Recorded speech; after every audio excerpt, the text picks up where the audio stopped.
All right. Now, if I ever am like this, just go like this or like that, okay? All right. So last year I was here and I gave some updates on what we're doing related to our home and community-based service redesign. And so here I'm back with a little bit smaller group. I love that. It's a little bit more intimate to talk about where we are and where we've progressed. And I'm also here to talk a little bit about the behavioral health bill that went through the legislature this year. So my name's Elizabeth Matney. I am the Medicaid Director. I have a few other hats, as you can tell on this front slide, but Medicaid is my heart. That is where I love to make a difference. It's really a backbone of a lot of the things that we do within health and human services, and it's such a necessary component of the overall infrastructure for healthcare. We serve so many people. Before the pandemic, we really had about 1 in every 4 individuals were covered by Medicaid. Depending on which type of population, it could be a little bit less, it could be a little bit more. When we went through the public health emergency, our enrollment grew from 680,000 to almost 900,000. And a lot of that was because of economic things that were happening within our country, within the state, but also we were held to some continuous coverage requirements during the public health emergency, which we're now kind of returning back to normal and doing our normal redetermination process again.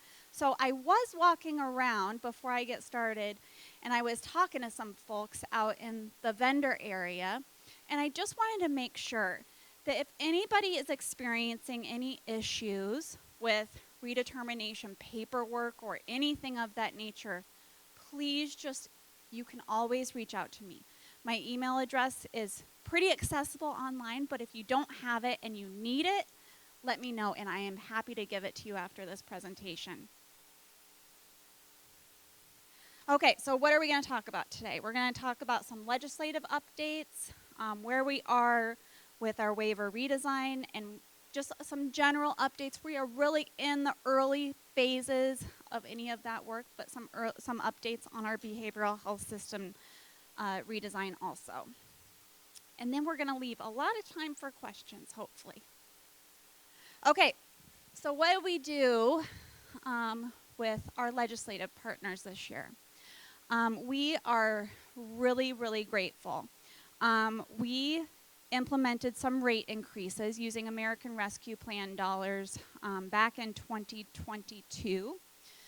Last legislative session, our legislative partners funded a quarter of those rate increases, and we knew coming into this year that we were going to need full funding moving forward. So they did that, but they also invested an additional $14.6 million for rate increases. So we're going to get another round of rate increases effective July 1st of 2024. So that is good news. When we were thinking about that $14.6 million and how we wanted to do rate increases for home and community-based services, we knew that there were some target areas that we wanted to focus on because we desperately need some access, and one of those is for residential-based supported community living for kids that have intellectual disabilities who need services and a living structure outside of the home. We have really dried up in terms of access for that service. And the reason why is because our rates were too low and providers just didn't have enough money to support the deployment of that service. So we knew we wanted to put a good chunk of change there. The other one we wanted to put significant investments in was intermittent supported community living. So not the daily supported community living, but the hourly. And that has become unsustainable for providers too. So their willingness and ability to provide that service has decreased a lot over the past 4 years. And we need to ramp that back up because what ends up happening is then we shift people to daily rates, and sometimes that means that we're over-serving people, and we really just need to be making as much good use of the humans that we have that are in this field as possible, because we don't have many. The rest of the money that we wanted to do was just an across the board. But we got a little bit of relief. So we're not going to be using that 14.6 to be doing our residential-based supported community living, because they gave us an extra 1.4 million to invest in that. So we get more money in the 14.6 to just do a bigger across the board for everybody, which is really good news. We also put forward a request to invest in case management.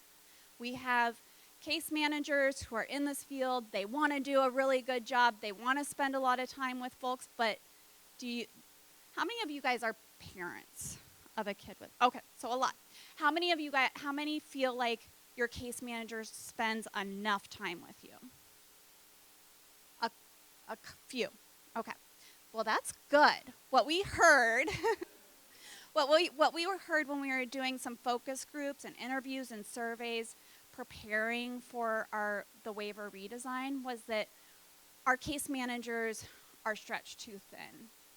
And so what we looked at doing is investing in case management so that we can get the ratios down a lot lower. So we're going to, they gave us $5 million to get those ratios down.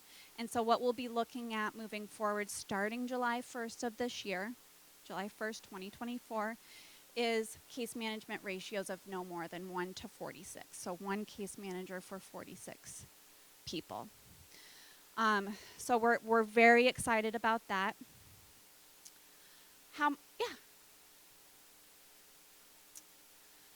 It's higher than that, and there is some blending that's occurring. So even if we have a case manager in some systems that has maybe a 1 to 50, that's just for HCBS, and then they might have 50 facility people on top of that. And so it will bring it down quite a bit, and we're making it real clear that 1 to 46 means that's their total job. We're not slipping anything else in the side. Everything. Yep. We also have had a real decline in home health access. And so we're going to invest some additional dollars into home health. We did last year as well. It didn't get us quite where we wanted to be. And when we had some home health listening sessions, there really was, kind of one of those eureka light bulb moments, which is kind of embarrassing when you work in a field day in and day out, and, sitting around talking to folks, you're like, all right, now we understand what the issue is. And here's what the problem is. We had gone from like an hourly unit to a visit. And that visit can be anything from 15 minutes to 3 hours, and we pay the same amount. Well, when that happens, what kind of visits do you think that agencies are going to pick? Right? So unintentionally, it definitely wasn't the intention, but unintentionally we created a system that disincentivized taking care of the people that needed more acute care. And so we have to correct that. And so that's what some of those dollars is going to go towards. We also got an additional $2.1 million to invest in mental health providers. And I just want to say all of these numbers are just the state share. So that's what our state is investing. We more than double that amount when we include federal share as well. So all of these will be more than what is up here. This is just the state investment. They also wanted to start buying down some additional slots so that we can decrease our wait list. Now this isn't much, it's a drop in the bucket, but it's something. So they invested $1.7 million to buy down ID waiver slots. That $1.7 million combined with the federal match will buy down about 60 to 70, which is something. We have a lot of people on the wait list, though. And then, like I said earlier, $1.4 million for that residential-based supported community living for kids. We also got some increases for physical therapy and occupational therapy, some increases to incentivize our psychiatric medical institutions for children to accept and provide rehabilitation for kids that have serious emotional disturbance and they might have some type of specialty need. For example, right now we have a lot of, well, I mean, it feels like a lot because we're working these cases on a regular basis, but we do have a number of kids that are unable to be served in the state today because they might have a serious emotional disturbance and a co-occurring intellectual or developmental disability. They might have something that is like a problematic sexualized behavior. They might have an attachment disorder, and we just don't have that specialization in the state today, and so we need to build that up. So there are a couple of things that we're doing. We're going to create a preferred network, and how we're going to do that is we're going to say, these are the things that we want in our system. These are the things that we need. You tell us, give us a proposal on how you're going to do it. And then from those proposals, we'll say, all right, which ones are most equipped to do this? And we'll make some determinations. And for that, they will get an enhanced rate. We are also working closely with a provider that's based out of Pennsylvania. They are called Devereaux. And we went, and Director Garcia and myself and some of our other team members went down and toured one of their locations, actually 5 of their locations down in Florida, and we're really impressed. And we went down there because we actually do rely on Devereaux to provide care to a lot of our kids. And we end up sending them out of state for that care. And they're actually coming to Iowa. We've convinced them we need their help here. And so we're going to be working with them to come into the state as well. We got some increases also for community mental health centers. Air medical transport, we're one of the lowest payers for that in the country. Also increases for durable medical equipment, certified nurse midwives, and we finally got the extension for postpartum coverage. So we have a pregnant woman coverage, and that covers the duration of the pregnancy, the birth, and then 60 days postpartum. We will now be covering 12 months postpartum. And that is so important. When we looked at the data, we expected to see a lot of like needed and missed medical appointments. It's really mental health care that they are neglecting the most when they lose coverage. And we need to keep them closely connected, not only for mom, but for baby, right? So we're really excited about all of those things. So you all probably came to talk about waiver redesign, which I think we've renamed since the last time we got together. And hopefully some of you were able to come to our town halls when we traveled across the state last fall. But we renamed it HOME. And that stands for Hope and Opportunity in Many Environments. We wanted that program to have a name that exemplified what we were hearing all of you wanting from the program and what we want to see from the program as well. So we are looking at, with this, making sure that our waivers have equitable access. So one of the complaints that we heard when we were talking to folks is it's a really inequitable system today where one waiver has access to employment services and 4 other waivers don't, or one waiver has access to day habilitation and the rest of them don't. And it's true. Like, if you need a service, you need a service. It shouldn't matter, like, what your disability is. And so we're striving to create a plan that address that. We also want to make sure that we have high-quality services, that we're getting our act together, and that we're better coordinated across those systems, like actually talking to each other. That would be really great. That we are showing that we have a valuable program that is improving the lives of Iowans and that we're effective and accountable to all of you. We want to make some great strides towards that. So how are we going to do that? So this kind of breaks it down into 3 chunks. For waiver redesign specifically, we're going to take, right now we have 7 waivers.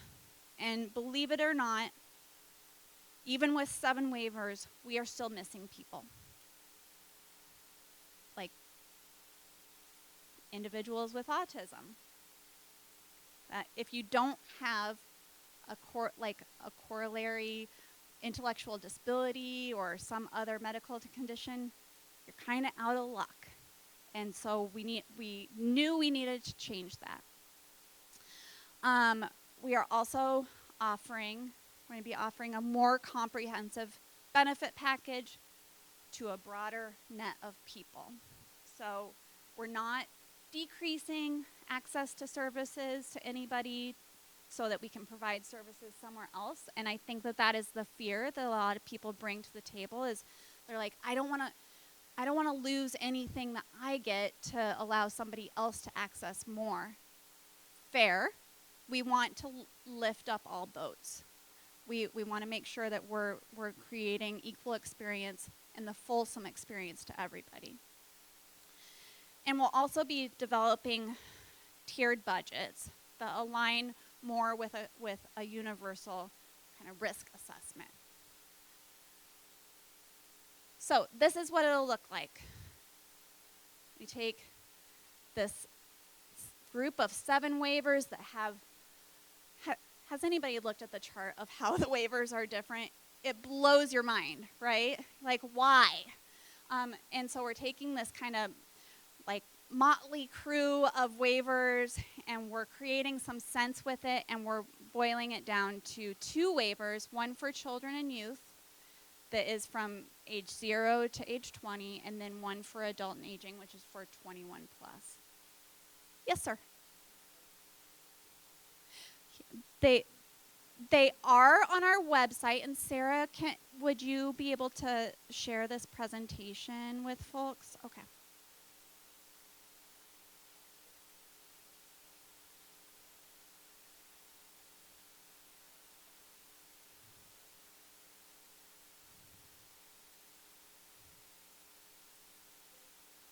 There's more material.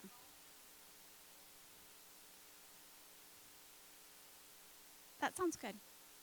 Yep, we will make sure everybody has access to these materials. So really the goal of this is that groups served, these are the categories we have today, plus we knew that we had to include this one. But really the group served is less of an issue.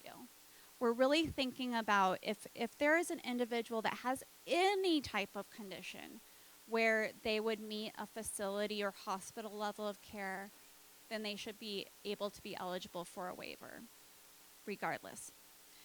And when I think about this, the part that I'll just be totally honest, the part I'm most nervous about is the transition between this waiver to this waiver. And so one of the things that I'm working with the team on and making sure that we have really, really clearly articulated planning for every year, and that we're transparent about that and everybody knows how to navigate the system, is that we know exactly when those transitions are going to occur, and there's no like reapplication that is necessary. We have the slot waiting for that person and they just seamlessly go in. And so I just wanted to say that, because I'm sure a lot of you are thinking about that too, like, ugh, not another transition. Oh, yes. Good point. Yes. We will be really like warm transfer as all of this happens to make sure nobody falls through the cracks. That's key. Yeah.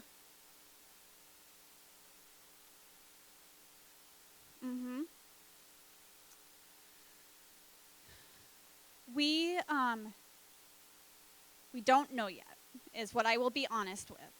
But what I will say is a couple of things. Folks have asked, okay, if I'm on a waiver slot, if I have a waiver slot today, will I lose my waiver tomorrow? No, that will not happen. You will retain your waiver. You'll retain your waiver. However, individuals that are on the wait list, I think right now how we're thinking about it is it will be organized by date. So the date that it was applied to be on the wait list will be the date that's recognized in terms of ordering. However, I will say this. We are also going to have a more expedited route for individuals that are at higher risk. And we will also be offering what's called in lieu of services for anybody that is on a wait list that might be at risk for institutionalization while they wait. And that will provide core waiver-like services while they're on the wait list. So personal care, respite, durable medical equipment, home and vehicle modification, things that are really necessary to keep people in their home. Understand, and I understand there's anxiety, and especially around uncertainty. Yeah. Agree. And one thing that we have really worked on, and you bring up a really good point, when you sign up to be on a wait list, it's kind of like, okay, we'll see you again in 4 years. And that's not very confidence inspiring when you're not able to really see the progress of where you are in terms of being in line. Like, don't we all like to know where we are in line? And so we are working also on some system updates to be able to provide more transparency. So once you are in the queue, you know where you are in that queue, and you know where you're moving, when and where you're moving up.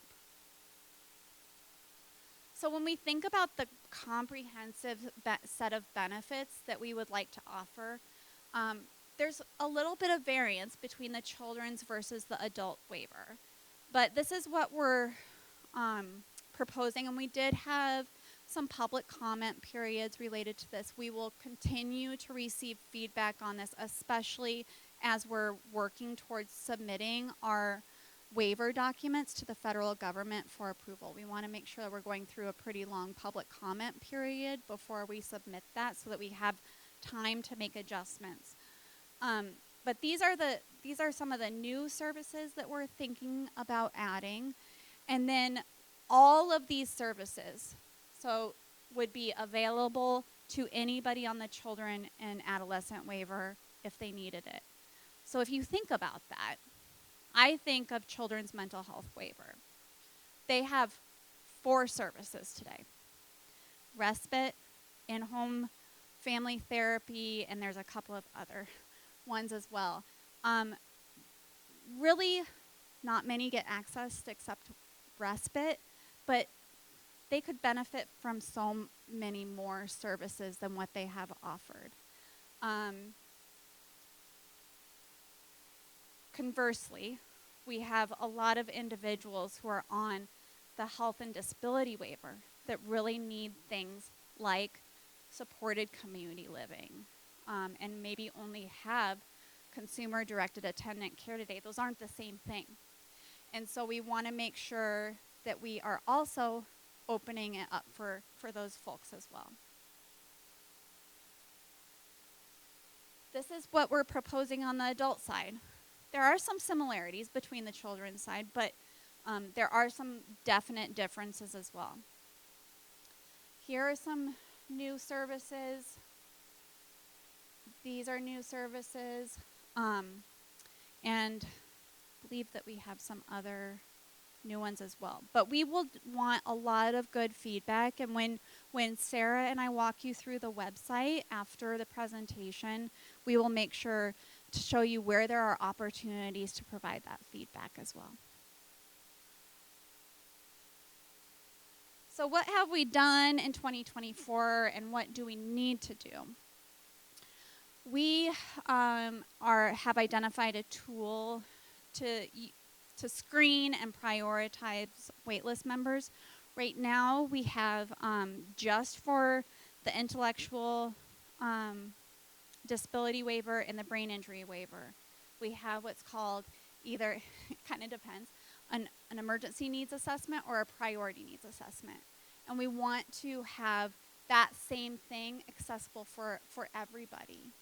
And right now, it's only accessible for 2 waivers. We've done some exceptions to policy to make it available for others, but it's important to be able to, if you're in a crisis and you urgently need something, it's important to be able to have a way to be prioritized. So we're working through that. A lot of focus groups conducted on a variety of different topics, but one of the things that has been particularly hard is talking about the functional assessment. How many people really think that the functional assessment is too hard, and its level of care too long, too intrusive?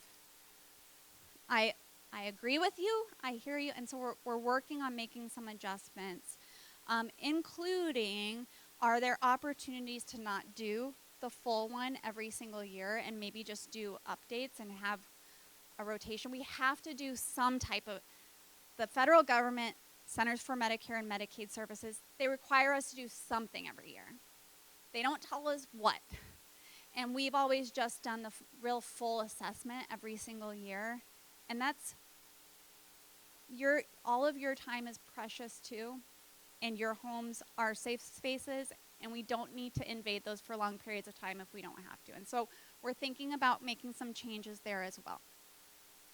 We've also done some needs on waitlist surveys. So we have about 14,000 individuals on a wait list.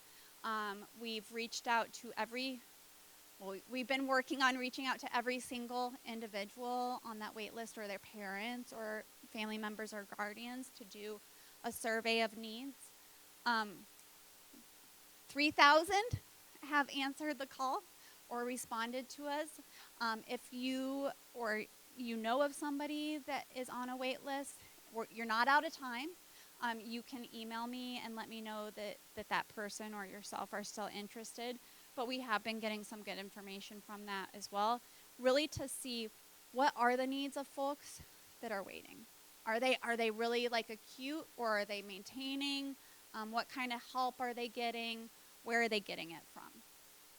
We're also working on some plans, and I should say developed a plan. We just haven't implemented the plan on how we do ongoing quality management and needs assessment for our actual system.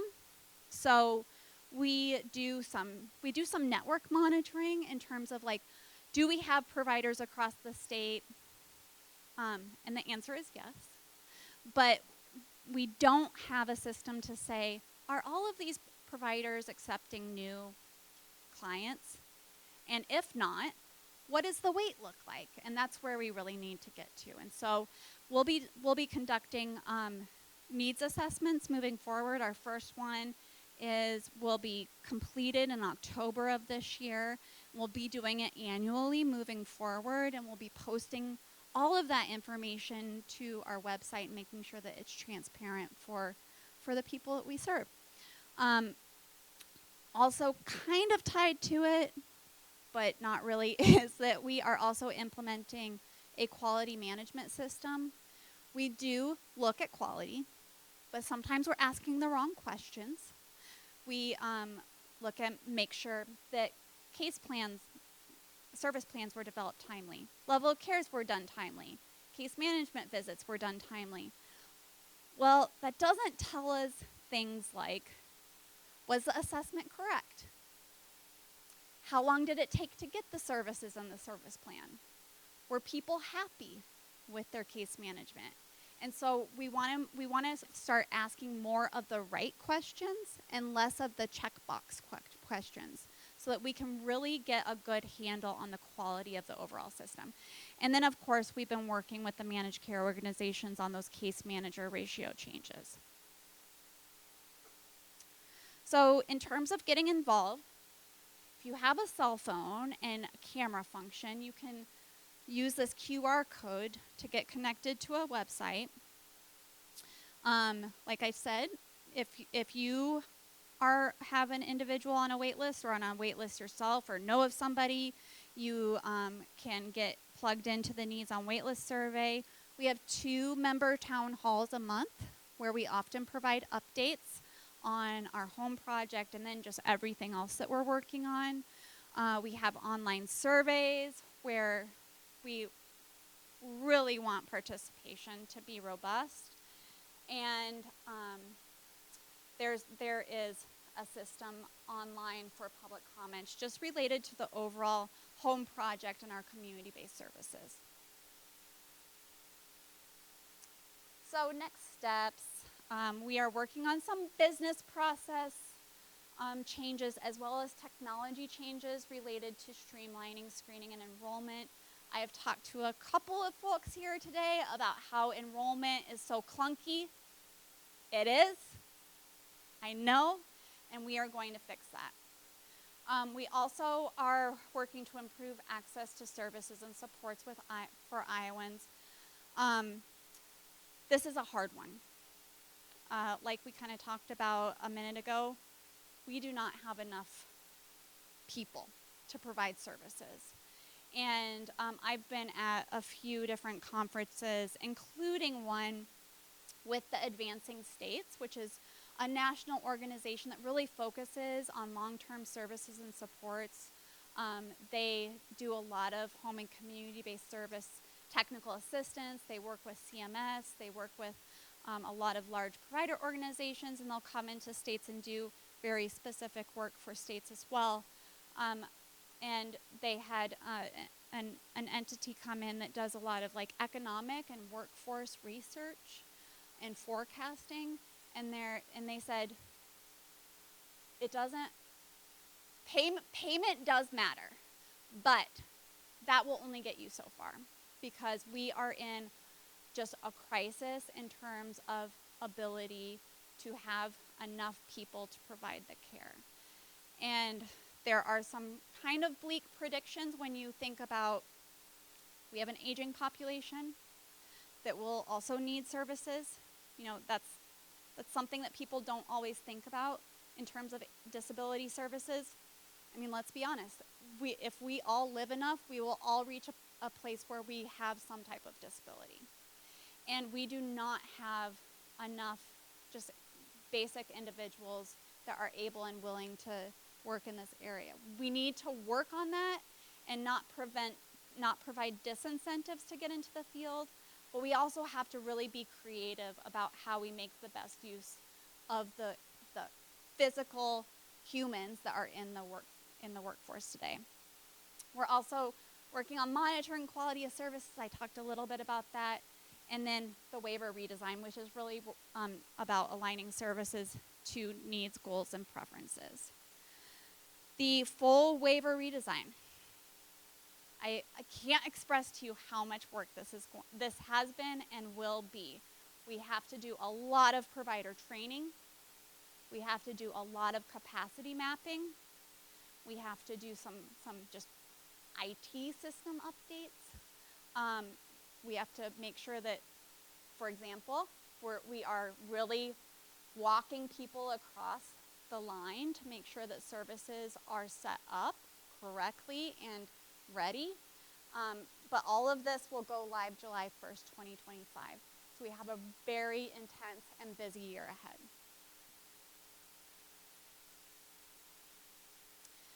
So, item number 2. We had a very large behavioral health bill that went through the legislature this year. The reason why we did this is really current state issues. We collectively, I say we, Health and Human Services, have done a lot of outreach across the state. We travel a lot. We meet with different organizations. And I think about one situation in particular that was pretty telling. And that was, we had a meeting up in Northwest Iowa. Director Garcia was there, and there were there were like 11 sheriffs. And they were having some issues with individuals who needed mental health services, and they were constantly going out on calls to deal with individuals who were in crisis. And they weren't really complaining, but they were like, we need some help. Like, we're not social workers. And she was like, have you reached out to your mental health region? And they said, what is that? And so that's a problem. You know, we've been in this work for a number of years, over a decade, and we still don't have a system that is really functioning as we want it to and as we need it to for Iowans. And so Iowans are in a place where they don't always know where to access the services. That is not their fault, it is our fault.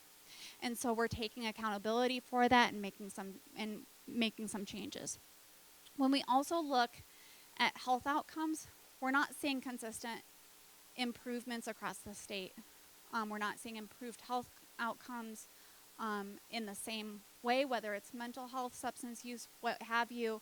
And we need that to be a standard across the state. For example, we have some regions, mental health regions in the state, that really have pretty decent services available. And they work really diligently to connect with community partners.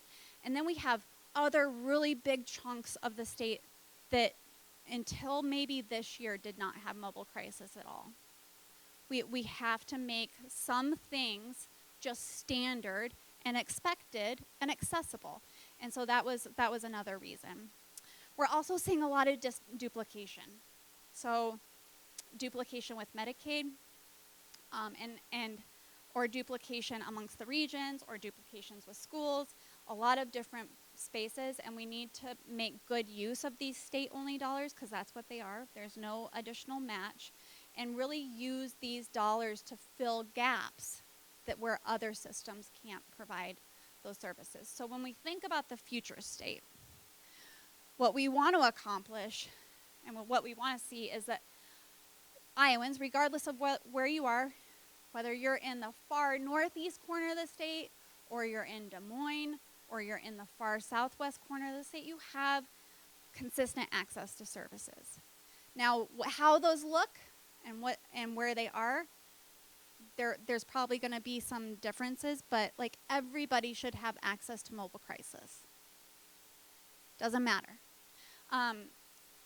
We want to make sure that we're using funding more effectively. You know, state-only dollars are very precious, and we have an obligation to our taxpayers to use those as effectively as we possibly can and invest in Iowans' future and Iowans' happiness and Iowans' quality of life, rather than duplication of services and or services that really don't provide value.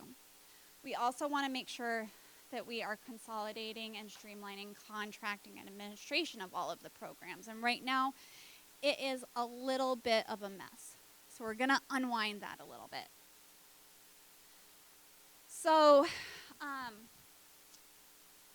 back about a year ago, we contracted with Health Management Associates to conduct an assessment statewide. And then out of that came a few different recommendations, more than what is up here, but these are the big ones, including an overview of like some recommendations of where they see some better organization of service delivery areas, some different funding models that were proposed, and then they identified specific components of Iowa Code and Iowa Administrative Code that would need to be changed with anything that moved forward. So a lot of work here. There are a lot of town halls that were done last summer. And by the way, Director Garcia, Director Ianson, they're going to be doing another one this summer related to this as well. 35 stakeholder interviews, a lot of surveys, some roundtables. So we really have been trying to engage and reach into the communities as much as possible to understand what are they seeing, what are their needs, what are their wants, and then building the system around that. And this is just one more kind of case for behavioral health system alignment. I mean, I feel a little silly even saying this because it's such an obvious thing, but we are in a state of crisis. We have very significant behavioral health needs out there, and they're only growing. 38% of adults age 18 or older with mental illness report an unmet need. 17.9% nationally of individuals 12 or older reported an unmet need. And in Iowa, 13.5% of our residents are reporting frequent mental health distress in 2022. And that's, like I said, that is going up, it's not going down. So we need to build a system out to be able to meet Iowans where they are. We also want to create an incentive fund that is available to really invest in things that need infrastructure investments.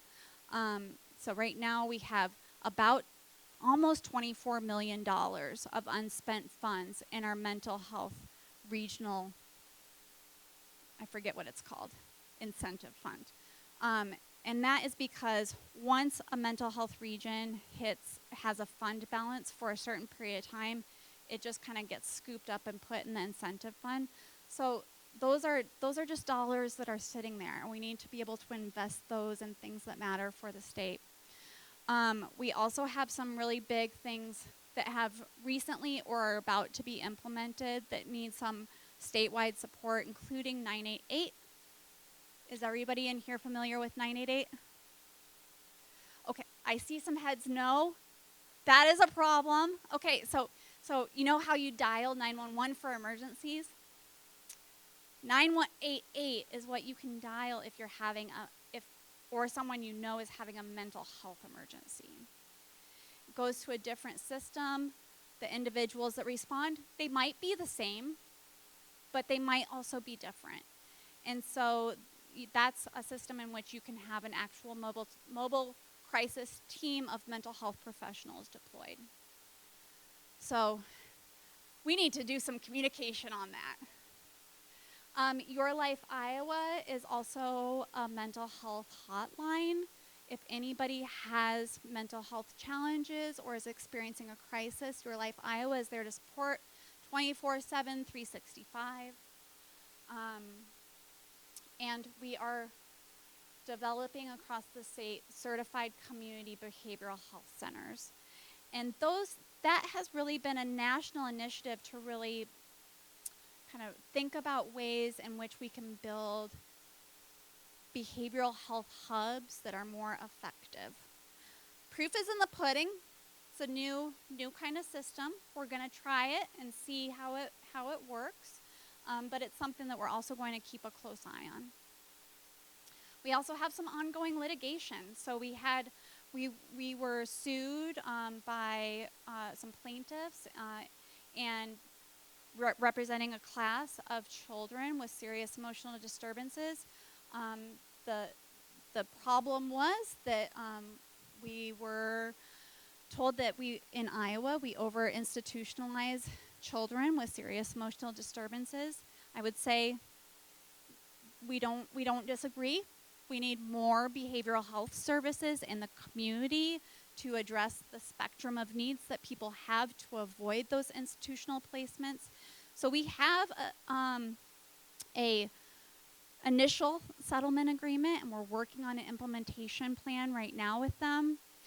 We also have a series of Department of Justice findings, including the ones specific to Glenwood Resource Center, but also specific to the over-institutionalization of individuals with intellectual or developmental disabilities. So we need to address both of those. And then the system-wide redundancies. Like I said, our state dollars are precious. It hurts me to keep asking our taxpayers for more money. And I want to make sure that we're being responsible and making sure that we're spending those dollars as effectively as possible and not paying for something in one system that should be paid for by another. So this is what the timeline looks like. We were exploring, we continue to explore through December 2024. We're really kind of like in a planning, stakeholder feedback, community assessment period. January 2025, we will begin designing what the system looks like. And then we will start some phases of implementation. The final day of full implementation to where we move from mental health regions to behavioral health districts is July 2026. So we have a couple of years to plan. We don't need to rush into things. I think we learned a lot from our managed care deployment days in 2016, and that was don't rush, right? And so we're trying to do that here too, as well as with the home program, making sure that we have plenty of runway so that we can avoid situations that were unanticipated or unplanned. So I gave you a lot of information, and we will walk through some website stuff, but I would love to be kind of on the spot for questions or feedback. Joy. I'm wondering about, like we've got 988 and whatnot, but is there effort to be sure that those that are helping with a crisis can then help connect to some of these services and supports? We've had a family member that did access some of those things or heard, yeah, they helped through the crisis, but then after, and so until the next crisis and whatnot. Same with the waiver redesign. What kind of supports are there to help families navigate that system or understand that system? Okay, so two different questions, but very similar.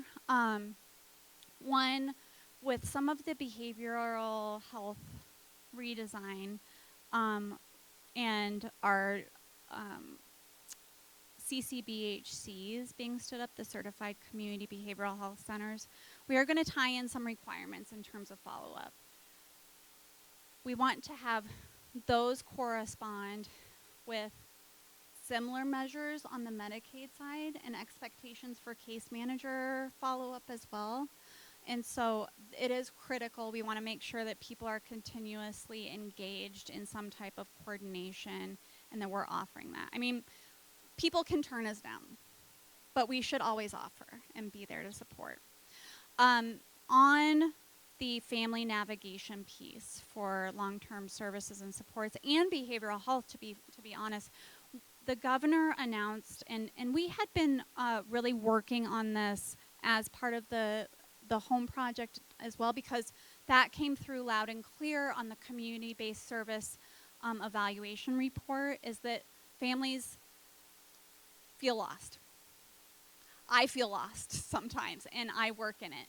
So we heard you, and so we were already planning to build out a closed-loop referral system, which is really a system that helps families and individuals identify their needs and what type of services or supports they might need. And then it creates a system, like I think about it like Uber, where it kind of sends a message out to a bunch of different people with not identifiable information and says, there's somebody that needs this. Do you have availability to help? And people will go, yep, I do.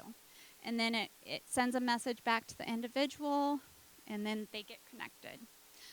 That's an ideal world, right?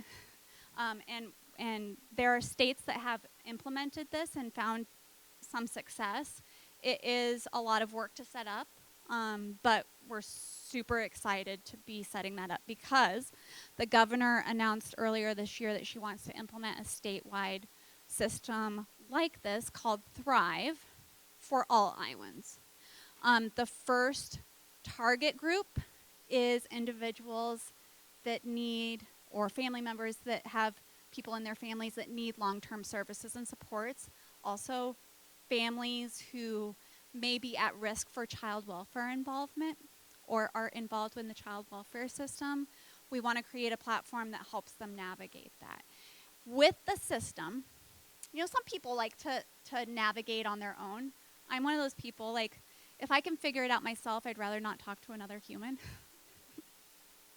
But there are times where you get to the end of the rope and you need to talk to somebody, either on the phone or face to face. And so we'll be setting up navigator networks across the state as well to be able to assist. And that is something that kind of gets lost, or it's not highlighted as prominently within our behavioral health redesign, is that we're also redesigning our aging and disability network right now. I'm probably gonna go on a little bit of a tear here, but when we set up the mental health and disability system, we set up these regions across the state. The D in MHDS got forgotten about. It was not prominent in anything that the regions were doing. And not necessarily like their fault.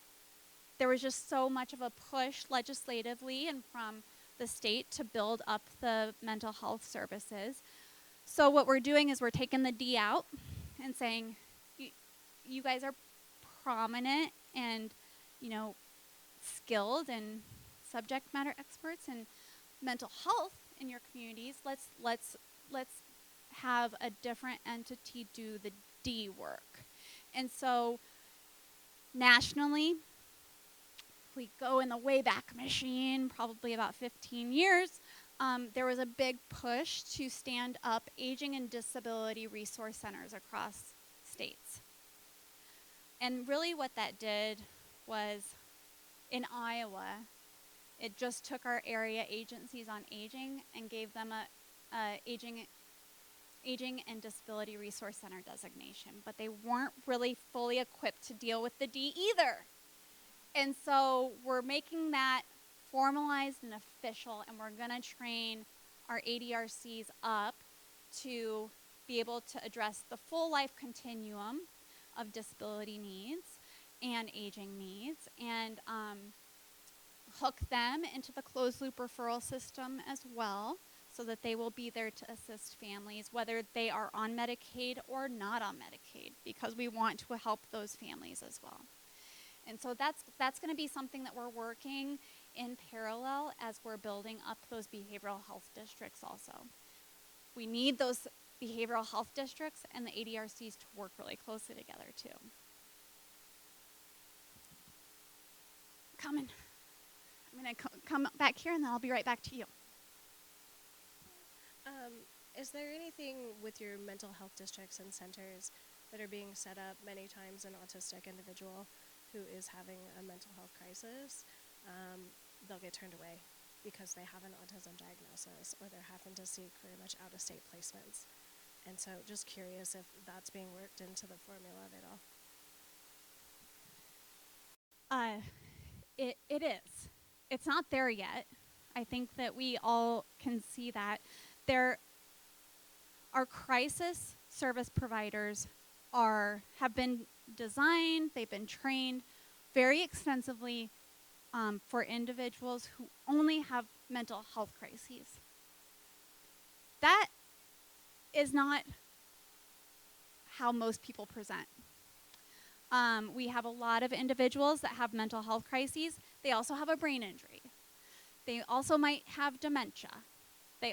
They also might have an autism diagnosis. And so regardless, or an intellectual disability. And so we are working on, one, a framework to stand up a specialized system for individuals who are experiencing crises and they have an intellectual or developmental disability.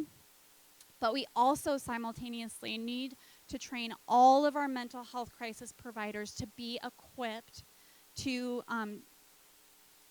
maybe maneuver differently or react differently if there is also a corresponding disability diagnosis, because it is different. How you manage that crisis is very, very different.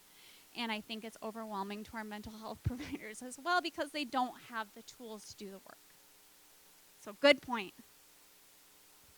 Thank you for being here. First off, I saw your description of all your duties, and I'm in awe that you're even here. Any rate, you talked about in the HOPE or the home program doing some capacity measurements. Is that the agency's respond or the providers responding that yes, I can do that level of service? I know, by the way, I just don't have anybody's work. How do you differentiate between staffing and capacity to provide a service? And when will the rate increases actually work their way down to paychecks for staff? Well, okay, so the question was, in terms of understanding capacity, how do we know when it's really like tied maybe to workforce versus something else? And then with rate increases, when our direct care worker is going to see the fruits of that? So that's a lot. I think in terms of the needs assessment, when we're looking across the provider community, those are things that we are exactly going to have to dig into. We're going to have to dig into our providers turning folks away because they don't have the skills, like the skills and competency to do the service, or do they just not have the humans? And how we address those things are going to be different.